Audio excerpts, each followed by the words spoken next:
I'm Raymond Jankowicz, as I said.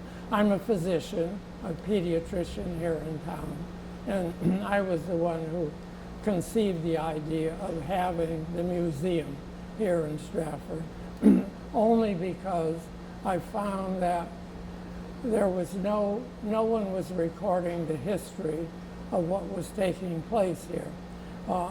At the 200th anniversary of America, I was asked to write a story about early aviation. And when I went to find out any information locally, no one was keeping anything at all. So when I had to investigate all of this, I had to go to the library, look through all of the old papers, in the 1920s and 30s, because Stratford was a viable place for airports and for different type of aeronautical events that took place here. But I could only find it in the old archives of the Bridgeport Library. So then, when I went further, I found out that no one was recording anything about the helicopter industry. And when I inquired at Sikorsky, it turned out that everything, they did have information there, but it was not accessible to the people because of security reasons, that they were doing military and presidential helicopters. And all of that information was restricted to public use. So then I said, well, we have all this information here, we should put it all together. And that's how we got started. Wow. So you mentioned that Stratford has a rich history in helicopter and airplane flight and innovation. Why Stratford, of all places? Well, Stratford was near to New York, and New York had, I'm trying to think of the name, Bennett Field and a couple of other little airports. And here we were 60 miles away, so Glenn Curtiss, the famous aviator, started our airport here.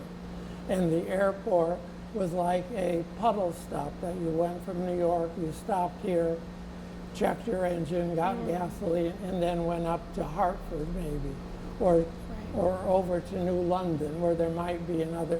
Airports were very scarce at that time. So they would go from puddle jump to get gasoline, just like a gasoline station nowadays. So this was already here, and Glenn Curtiss was a famous aviator, so Amelia Earhart, very other famous people would come here. And not that they would stay, but they would visit and then go on to their next stop. So it had a big history. And one of the things was, I guess, is that that's what maybe attracted Sikorsky to come here too. But he came for a different reason, all right? And then the airport already existed when he came. And then Sikorsky had built, which people don't realize, many airplanes in Russia for the Tsar of Russia. And we have a whole list of them down at the far end of the museum here. So from until 1918, he must have built 30 or 40 airplanes, not helicopters, but airplanes. And they were regular airplanes, bi-wing airplanes, and they were some that were seaplanes.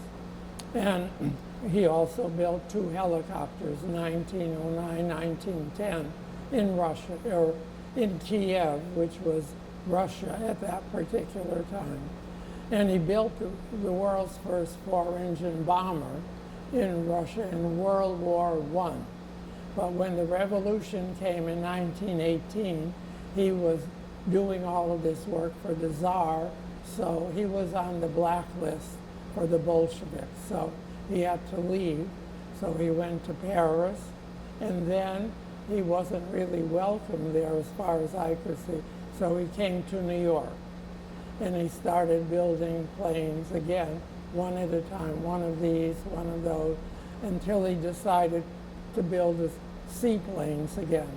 And he built one, the S-38. And the S-38 was remarkably successful. It was the beginning of Pan American Airways, and it could carry 7 passengers, and it began flying from Florida to the island to South America, and it was a big success. So he had a lot of people that were interested in it. So he was building his original planes in Long Island, and then he came over to Stratford because we had an airport here, and they were trying to accommodate him with his seaplanes because we had the river. So he came here to Stratford to build a plant, to build the seaplanes. So that's how he came to Stratford. I have pictures of the plant if you wanted to see them down at the far end of the room. And, you know, if you wanted to incorporate it in your pictures. So then he built a big plant, and it was very successful. Everyone wanted the plane, so he doubled it up, and he made a 4-engine version, the S-40. And the 4-engine one could carry 40 passengers. It was the biggest airliner of the day at that time. And so that one was successful. Lindbergh looked at it and said, wow, this airplane is really too much drag, too many wires, too many struts. So Sikorsky said they wanted it right away. So I doubled up the S-38, and this one had 4 engines. Wow. They were very successful. They were able to fly 11 million miles. They never crashed. And in the meantime, he built a new modern version with the engines in the wing, streamlined, in other words, that became the China Clipper that went from California to Hawaii over to China. And then he built smaller versions for Howard Hughes, Vanderbilt, and the wealthy people, a 2-engine version. And then he built another model, but the war came and the Navy took over the last 3 that he built, and that's when he went into the helicopter business. But wow. He came here really because he needed a bigger plant, because he had the river to land on. And of course, his plant was at the far end here where AFCO Lycoming is, right opposite the airport. And so it was a perfect place for him. So at that time, that's when he started to build the helicopter. And the first flight for that was 1939, September, yeah. I noticed you have all kinds of helicopter parts here, some photographs, some drawings. Where do you source all of these things from for this museum? Well, a lot of them were just donated here, and some of them came from this one, you know, was a retrieved plane that had crashed, in other words, it was in Iceland, actually, this cockpit, and so it was just something that was retrieved. A lot of the stuff has been volunteer. The engines came from AFCO Lycoming that was building the engines. And some of the pieces came from Sikorsky, like our little cabin over there. And this one, as I said, was retrieved. And what else do we have? That engine, again, is from AFCO, all of the engines. And a lot of things were constructed and donated. We have the model of Sikorsky's first plane over there, which is an exact model. And that one, once he got the contract for 100 based on that design, they've never stopped building them since then. Wow. So. Do you get a lot of school children that come in, or church groups into the museum? We have little groups come in, but the children hardly ever, except with their parents. You would think that they would learn a lot of things and be impressed here, but somehow the schools don't come out anymore and bring the kids anywhere. I don't know whether it's the buses or whatever else is happening, but they don't seem to come. And yet there's a world of information for them to learn, you know, and see. Lots changed. Right. Right. As a community, how can we support your museum? Well, just by coming here, we're sort of self-sustaining. We don't have any real, as I said, private donations. We do have private donations. We subsist on that. And we don't have any income. We charge no admission. And we're here just as a public service type of thing. And so that's how we exist. The building, the town grants us use of this building, which they're not using anyway, which is, again, donated to them from the railroads, I guess, New York's, or whatever you call their company, this railroad, because they're not using it. So we just sort of exist here. Hardly anyone really realizes how deep this goes, from way back all the way up till now. They just say, well, they're building helicopters now, but they don't really have the background.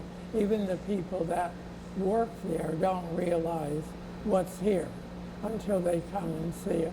And they'll say, wow, I was working all these years on my project up there, and they didn't realize what a background there was to their construction and how long it took. Everyone was working on somebody else's failure, to get ahead. The maple seed is really a rotor that it spins its way down from the maple tree coming down, that the dragonfly and the hummingbird were the inspiration to Sikorsky to say, why can't we fly up and down, backwards, and so forth. This is Leonardo da Vinci's doodle of the flying screw, where he tries to crank up the thing that it would go straight up. This is an interesting thing for Sikorsky. These are all of the planes that he built between 1889 to 1918 in Russia, one at a time or two at a time. But he built one with all different varieties. This one had a propeller in the front, propeller in the back. This one was the world's first 4-engine airplane that he built in World War I. But then when the revolution came, he had to leave. He went to France, and then he moved over to New York, and he started building these in Long Island, one of these, one of those, and someone would buy one, and a country that wanted to have an airplane. And then he decided to build this S-38 up here, and that's when he needed a bigger plant, and he came to Stratford. So the air gets sucked in over here. This concentrates the air like a turbocharger on the car. And then all of that condensed air is shot in here. And these are the fuel injectors here. So all of this is on fire. And this turns this, and that turns that up there and spins the rotor on the top.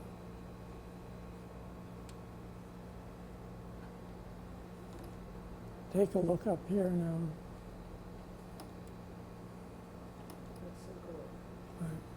These are all of the famous things that happened here in Stratford, or nearby.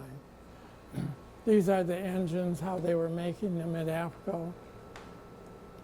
This is a lady who just set a helicopter record. This was the first place in Ansonia. Sikorsky's flight. First backyard landing. This was the first Army pilot. First lady pilot over here with the helicopter. Lindbergh learned how to fly here in Stratford, the helicopter.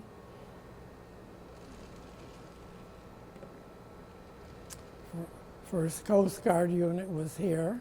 Someone was here the other day, and they said, we just learned that our relative was the first person rescued by a helicopter. Wow. And they said, what do you know about that? And I said, look, here's the picture. There he is, being rescued in Fairfield, Connecticut.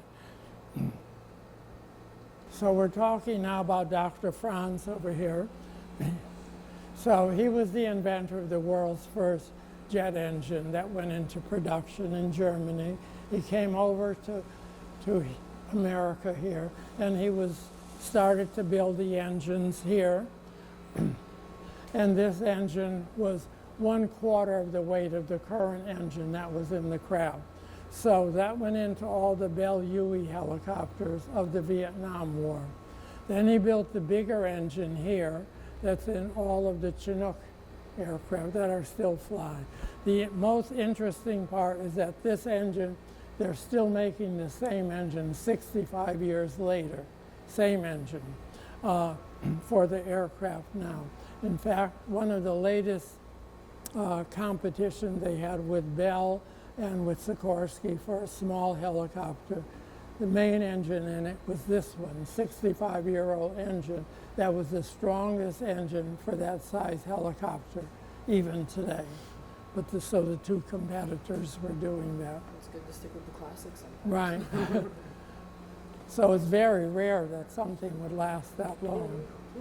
And I think the most sort of fun thing is to say that the first helicopter that was ever made in America was made in Ansonia, Connecticut, which actually flew, took him off the ground, and it actually was functional without any control in 1920. Wow. But from then on, there was the engines were not strong enough to support all of the weight of the person, the engine, and the craft. So they could go up, but they had no control. And they could come down, and that was it. Just get off the ground. Fascinating. I'm looking forward to looking around Right. and getting some more tapes of everything you have here. Thank you so much. All right, you're Thank welcome. you. 1945 to 48, but there it is. So what's different about this helicopter? Two rotors. All right.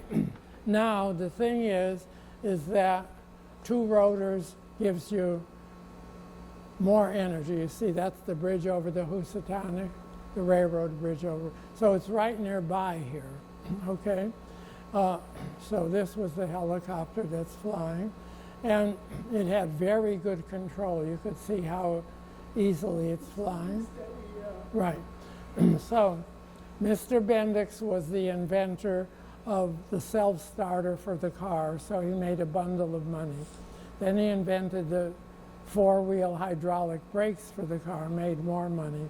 Then he had the Bendix Air Races, which were timed races from California to Chicago or somewhere. And so they developed all these high-speed engine type of things. And when the war came, the government needed it for all of the pursuit aircraft. So they were making money hand over fist. So they were making Corsair airplanes here during the war. And once the war was over, they stopped making them. So he came to Stratford because he would have all these employees that were familiar with doing aeronautical works.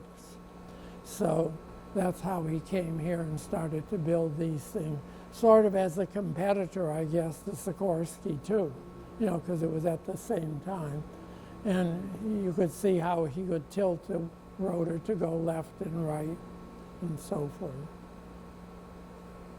So this was his first vision in Stratford, and this was his first plant for engineers, and this was the working plant. Then this was the finished product, and they had the Sikorsky name on the top because that was the only way they could tell where they were. They'd go from town to town and read what was on the top of the building to say, here I'm in Stratford now. And then they'll go see another building in New Haven, say. And then this was the final version. There's a little engineering plant in the front, the workers, and then he would slide or roll the seaplanes out into the middle of the Housatonic.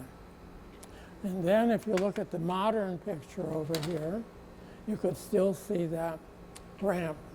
This is from Morgan Kaolian's picture over here. You could still see the ramp, that ramp that the seaplanes went. Now Sikorsky's was only over here. All this blue is where they were making the engines at AFCO Lycoming, you know, right opposite the airport.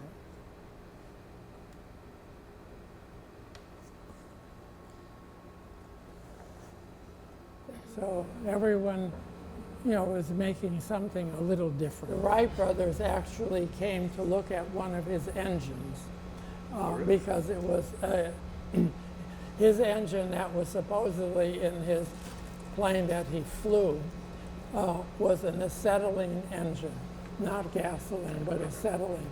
And he was able, from what I could gather reading about him, that if you gave him a block of steel, he could just go and bore in all different and create an engine out of it.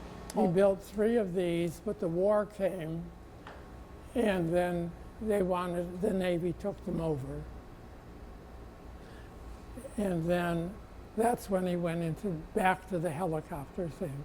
Because this was Sikorsky's first rotor system here, his first engines.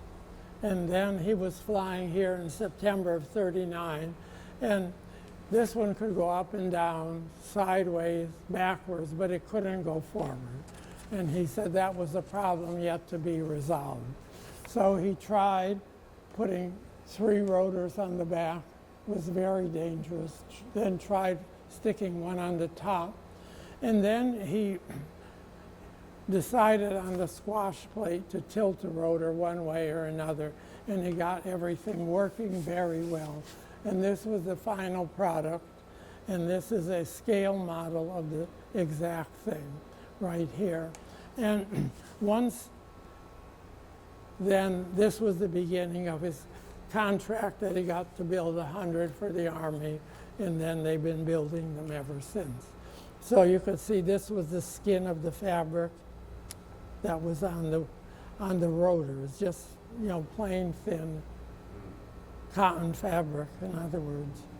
But anyway, so that was his thing.